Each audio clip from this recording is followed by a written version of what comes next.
जब गृहस्थ में हम प्रवेश कर जाते हैं तो गृहस्थ आश्रम में क्या उन्नति हमें करनी चाहिए, क्या काम करें कि हमारा गृहस्थ जीवन सफल हो जाए और हम आगे बढ़ जाए, ऊंचाइयों की ओर बढ़ जाए।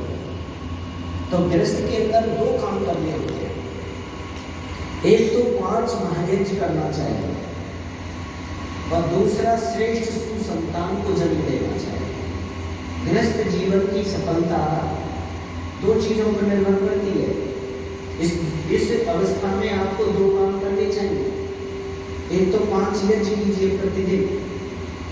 5 यज्ञ में कौन कौन से यज्ञ आते हैं? एक है ब्रह्म यज्ञ, दूसरा है देव यज्ञ, तीसरा है पितृ यज्ञ, चौथा है अतिथि यज्ञ और 5वां है वनरस देव यज्ञ। इनको ऋषियों ने महायज्ञ के नाम से कहा गया। यानी छोटे मोटे यज्ञ नहीं कहा, इनको महान शब्द इनके सामने लगा हुआ है। ये बहुत बड़े यज्ञ हैं, पर आप कहेंगे इतने बड़े यज्ञ और रोजाना गृहस्थी कैसे कर पाएगा? तो नाम बड़ा है और इनका फल भी बड़ा है और खर्चा थोड़ा।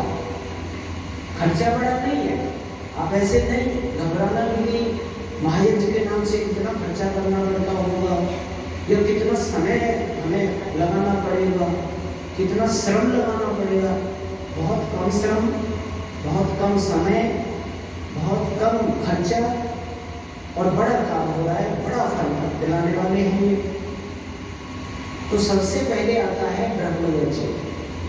ब्रह्म कहते हैं परमात्मा को, ईश्वर को, यानी कि ईश्वर में अपने जीवन की, अपनी भावनाओं की, अपने आत्मा अंतःकरण की आहुति देना।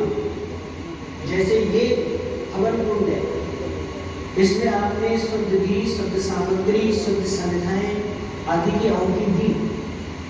वैसे ही ईश्वर एक हवन कुंड है और मैं एक आहुति हूँ, मैं हवि हूँ। मेरा आत्मा अंतःकरण एक हवि है। मैं अपने आत्मा अंतःकरण रूपी हवि को ब्रह्म रूपी हवन कुंड में होऊंगा। इसको ब्रह्म यज्ञ कहते हैं। इसमें पैसा कुछ लगता नहीं है, बहुत ज्यादा समय की नहीं और बहुत ज्यादा श्रम ताकत भी नहीं लगती है। इसमें ताकत खर्च नहीं करनी पड़ेगी। आपको क्या करना पड़ेगा? आपको केवल ब्रह्म मुहूर्त में जगना पड़ेगा, यानी कि 24 घंटे का काम करने के उसमें एक समय है जिसको ब्रह्म मुहूर्त कहते हैं। आप लोग मुहूर्त दिखवाते हैं, वही शिलान्यास करना है, नींव रखनी है, इसका मुहूर्त देखो पंडित जी। भाई गृह प्रवेश करना है, घर बन गया, उसका मुहूर्त देखो, कौन से समय प्रवेश करें। शादी करनी है, शादी का मुहूर्त निकालिए। बहुत सारे अच्छे काम करने के आप मुहूर्त दिखवाते हैं।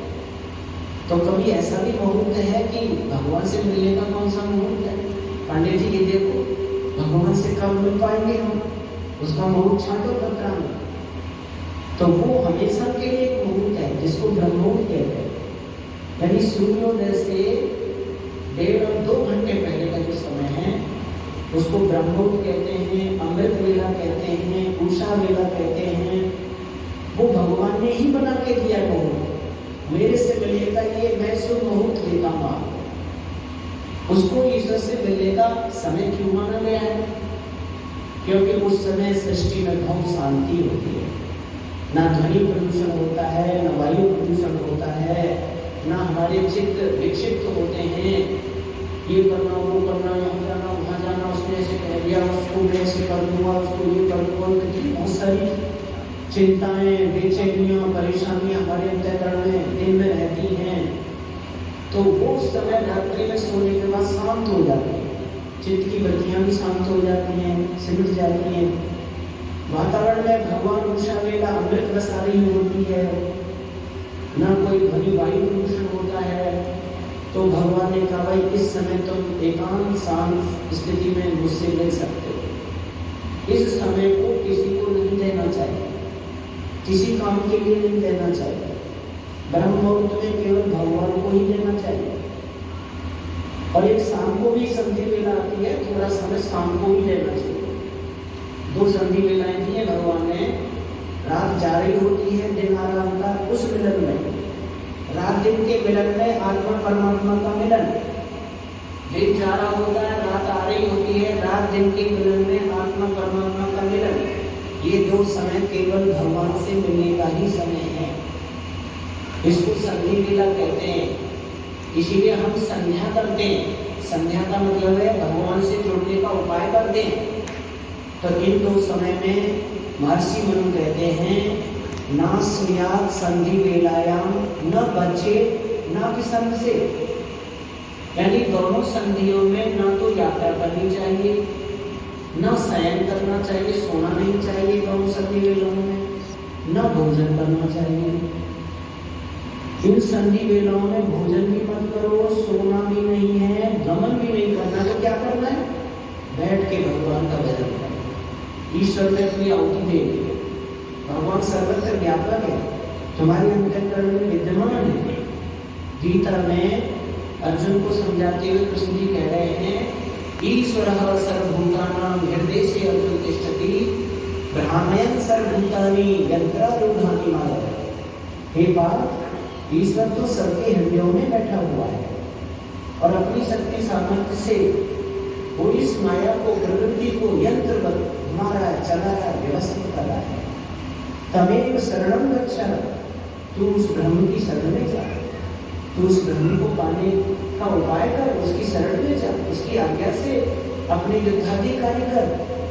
तो कहने का मतलब है हमें पहले अपने गृहस्थ जीवन में अपने जीवन को धन्य करने के लिए भगवान की उपासना, संध्या अवश्य करनी चाहिए।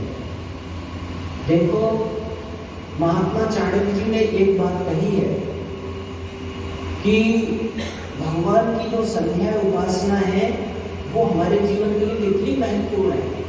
उन्होंने श्लोक में लिखा है विप्रो वृक्षः तस्य मूलं च संध्या वेदाः शाखा धर्म कर्माणि च तत्रम तस्मात् मूलं यतन्तो रक्षणीयं छिन्ने मूले नैव पत्रम नैव पुष्पम।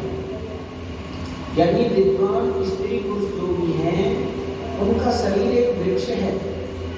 जो ज्ञानी धनी विद्वान होते हैं, विप्रो वृक्षः, वो एक वृक्ष है। कल्पना किया उन्होंने, हमारा जीवन एक वृक्ष है। तस्य मूलम च संध्या, वृक्ष की एक मूल होती है, जड़ होती है, जिस पर वृक्ष खड़ा हुआ होता है। हमारे जीवन विद्वानों, ज्ञानियों, धर्मात्माओं, महान पुरुषों की जो मूल है, जड़ है, जिस पर जीवन की वृक्ष खड़ा होता है, वो है संध्या, भगवान का ध्यान। वेदाः शाखा, और शाखा प्रशाखाएं वृक्ष में होती है, वो क्या है? वेद। तो वेद का अध्ययन करते हैं वो शाखा प्रशाखाएं। धर्म कर्माणि च पत्रम, और धर्म रूपी कर्म ही पत्ते फूल फल है। हमारे जीवन में धर्म कर्म रूपी पत्ते फूल फल लगते हैं। वो कहते हैं तस्मात् मूलम यतन्तो रक्षणीयम, मूल की, जड़ की बड़े प्रयास से रक्षा करनी चाहिए। छिन्ने मूले, मूल सूख जाए या कट जाए या उगड़ जाए तो ना पत्ते आएंगे, ना फूल आएंगे, ना फल आएंगे, वृक्ष सूख जाएगा। अर्थात संध्या, भगवान का भजन हमारे जीवन की ऐसी मूल है जिसकी रक्षा करने पर हमारे जीवन में सुंदर धर्म कर्म रूपी पत्ते फूल फल लगते हैं। इसीलिए संध्या की यत्न से रक्षा करनी चाहिए। आपने देखा होगा, कोई आपके घर में पौधा है, पेड़ है, अगर उसकी जड़ उगड़ नहीं है तो मिट्टी से उसको दबा देते हैं, उसकी जड़ों को ढक देते हैं, उगड़ने नहीं देते। क्यों भाई? क्योंकि जड़ उगड़ गई तो वृक्ष सूख जाएगा। वैसे ही संध्या उपासना उघाड़ करके नहीं करनी चाहिए, प्रदर्शन के लिए नहीं, दिखावे के लिए नहीं।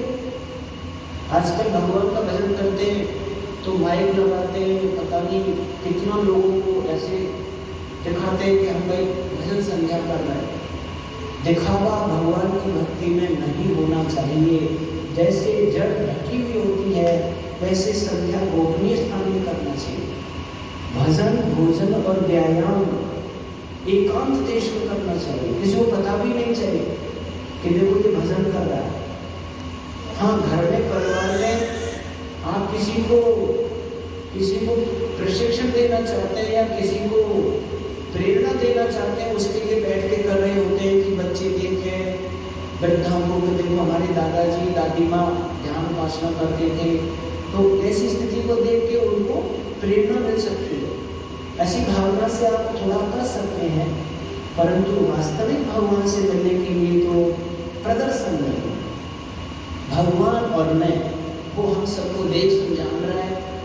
जहाँ भी आप एकांत में बैठेंगे भगवान आपके अंदर ही है, तो आप कहीं भी प्रार्थना कर सकते हैं। तो पहली बात, अपने जीवन को सुंदर बनाने के लिए, उन्नति और विकास के लिए संध्या को कभी ना छोड़ें, भगवान का भजन ना छोड़ें।